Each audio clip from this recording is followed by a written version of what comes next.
Ay, naku, Ana. Sayang na sayang naman to. Sayang talaga. Ma'am Ruth. Ano nga yung kasabihan? Ikaw na ang nagluto at naghain, pero walang kumain? Tama ba yun? Berta, leave us. I wanna talk to Ana. Sige po, ma'am. Such a waste. Sino kayang gagawa niyan sa'yo? Hindi ko po alam.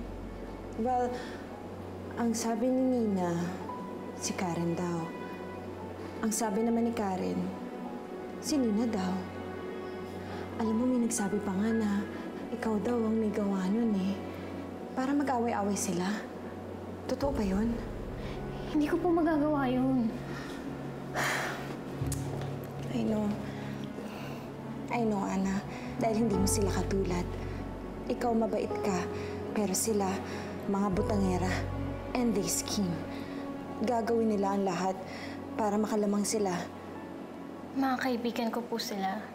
Hindi po nila maghagawa sa akin yung sinasabi niyo. Oh, Ana. Ano nagawa na nga nila, di ba? Isa na nga sa kanila ang sumira ng luto mo. Ana, hindi mo sila kaibigan. Akala mo lang kaibigan mo sila. Pero at the end of the day, nag-aagawan lang kayo sa pagiging anak Karenina. Ang lamang mo lang sa kanila, sila mga desperada. At gagawin nilang lahat para makalamang. Nakakaawa nga sina Uncle Sernan eh. Paano kung isa sa kanila ang tunay na Monteclaro? O isa sa kanila ang tunay na Ana Karenina? Frankly, hindi sila deserving na matawag na Monteclaro.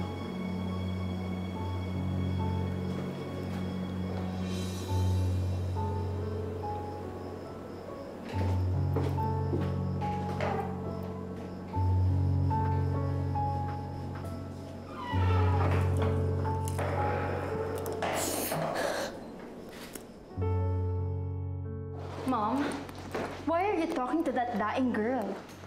Kinakampihan mo siya? Carla, hindi ko siya kinakampihan. Sinususulan ko siya. But why? Why? Simple. Para mag-away-away ang tatlong anak Karenina.